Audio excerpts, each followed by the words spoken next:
Sa oras na makatakas ka na,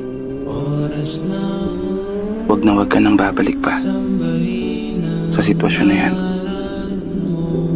Kung saan kailangan mo na namang sagipin ang sarili mo. Sitwasyon na sadyang umubo sa'yo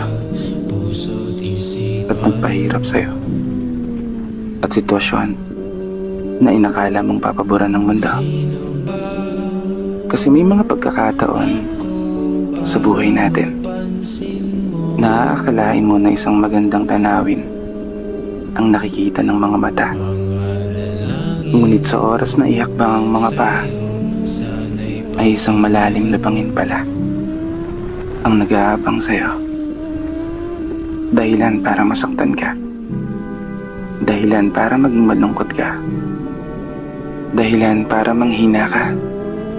At unti-unting maglaho ang dala-dala mong sigla.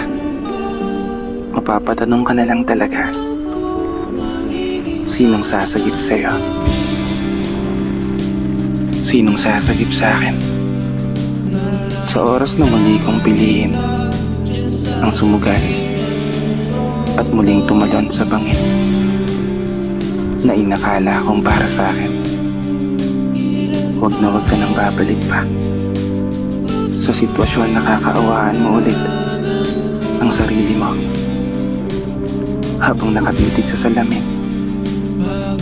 Tumutulo ang mga luha ng palihim at kusang paulit-ulit tumatakbo sa isipan yung mga nakaraan na hindi mo na dapat gagawin. Bumangon ka at tatagan mo ang loob. Muli kang tumayo na sa paghakbang ng mga paa, umusad ka palayo. Na sa tamang panahon, darating din yung para sa'yo. Ibibigay din yung para sa'yo.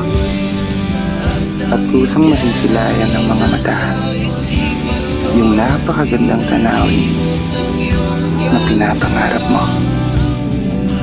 Kasama ang tamang tao na gagabay sa'yo, magmamahal sa'yo, at taong magmumulat sa'yo sa kung gaano napakaganda ang mundo.